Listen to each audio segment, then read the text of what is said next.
Hello and a very warm welcome आज की special video में।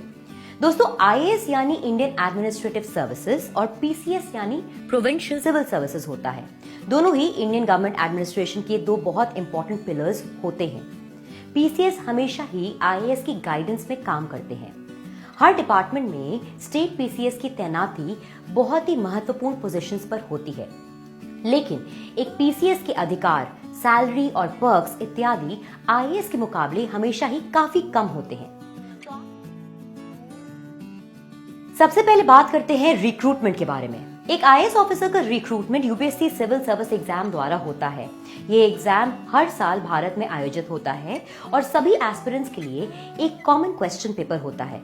इसके साथ ही सभी एस्पिरेंट्स के लिए एक कॉमन सिलेबस और एग्जाम पैटर्न भी सेम ही होता है। स्टेट पीसीएस का रिक्रूटमेंट विभिन्न स्टेट पब्लिक सर्विस कमीशन द्वारा किया जाता है। हर राज्य का अपना अलग अलग एग्जाम पैटर्न तथा सिलेबस होता है। अब बात करेंगे अपॉइंटमेंट एंड कैडर कंट्रोलिंग की। आईएएस ऑफिसर का अपॉइंटमेंट भारत के प्रेसिडेंट द्वारा किया जाता है, लेकिन वे राज्य सरकार के अधीन काम करते हैं और उन्हें अपना कैडर अलॉट किया जाता है। आईएएस ऑफिसर की cadre controlling authority ministry of personal होती है, जो कि directly prime minister of India के अंडर आती है। स्टेट पीसीएस ऑफिसर्स का अपॉइंटमेंट स्टेट के गवर्नर्स द्वारा किया जाता है और उनकी कैडर कंट्रोलिंग अथॉरिटी स्टेट का पर्सनल डिपार्टमेंट होता है, जो कि डायरेक्टली चीफ मिनिस्टर के अंडर आता है। अब आपको बताते हैं सैलरी और पर्क्स के बारे में। आईएएस ऑफिसर्स की salary government of India decide करती है, लेकिन इसे देना राज्य सरकार को होता है। खास बात यह है कि आईएएस ऑफिसर्स की तैनाती किसी भी राज्य में हो सकती है, लेकिन सभी राज्यों में आईएएस ऑफिसर्स की सैलरी एक समान होती है।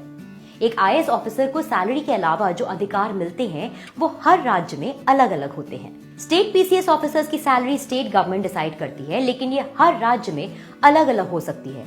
इसके साथ ही स्टेट पीसीएस ऑफिसर्स को जो सुविधाएं भी मिलती हैं वो हर राज्य में अलग अलग हो सकती हैं। Powers and responsibilities. सबसे ज्यादा power and responsibility IAS officer के पास ही होती है।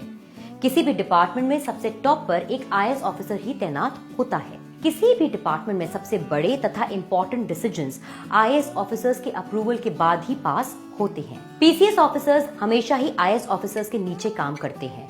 कई कार्यों को करने के लिए उन्हें कंप्लीट इंडिपेंडेंस दी जाती है, लेकिन सभी इम्पोर्टेंट डिसीजंस के लिए उन्हें आईएएस ऑफिसर्स का अप्रूवल लेना जरूरी होता है। कुछ स्पेशल सर्कमस्टांसेस में एक पीसीएस ऑफिसर को चीफ मिनिस्टर द्वारा officer on special duty appoint कर दिया जाता है। इस केस में उन्हें बहुत सारे अधिकार प्राप्त हो जाते हैं, जिसके जरिए उन्हें बहुत ज्यादा इंडिपेंडेंस और पावर मिल जाती है। अब बात करते हैं प्रमोशन के बारे में। एक IAS officer time bound promotion के साथ अपनी सर्विस करता है। एक आईएएस ऑफिसर एसडीएम की पोस्ट से अपनी नौकरी शुरू करता है और भारत सरकार के सेक्रेटरी तक पहुंच सकता है। एक आईएएस ऑफिसर को डीएम की पोस्ट तक पहुंचने में लगभग 5 से 7 साल लग जाते हैं। पीसीएस ऑफिसर्स राज्य सेवा नियमों के आधार पर अपनी सर्विस शुरू करते हैं। एक पीसीएस ऑफिसर की प्रमोशन की प्रक्रिया आईएएस ऑफिसर की प्रमोशन की प्रक्रिया के मुकाबले काफी धीमी होती है। खास बात हालांकि ये है कि एक पीसीएस ऑफिसर 12 साल की सर्विस के बाद एक आईएएस ऑफिसर बन सकता है। उन्हें प्रमोटी आईएएस कहा जाता है।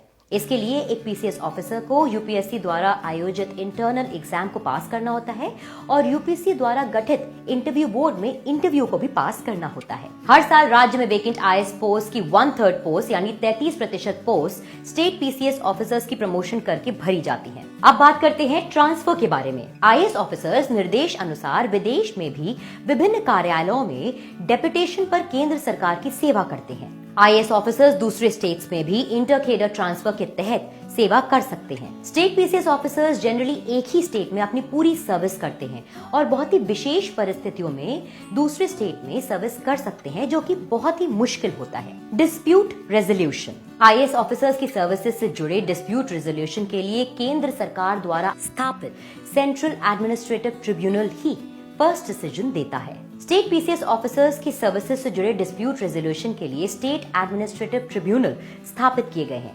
परंतु हर राज्य में सैट नहीं है।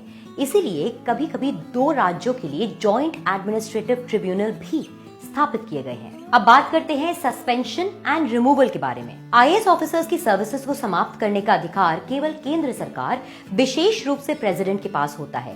स्टेट गवर्नमेंट एक आईएएस ऑफिसर को केवल ट्रांसफर या सस्पेंड कर सकती है, लेकिन स्टेट गवर्नमेंट के पास आईएएस ऑफिसर की सर्विसेज को समाप्त करने का अधिकार नहीं होता है। वहीं स्टेट पीसीएस ऑफिसर्स की सर्विसेज को सस्पेंड करने का या फिर सर्विसेज को समाप्त करने का पूरा अधिकार स्टेट गवर्नमेंट के पास ही होता है। अगर आपको हमारा आज का ये वीडियो अच्छा लगा हो तो इसे लाइक करना और शेयर करना ना भूलें और अन्य ऐसे ही वीडियोस देखने के लिए विजिट करें jagranjosh.com। Well, till the next time, it's a goodbye.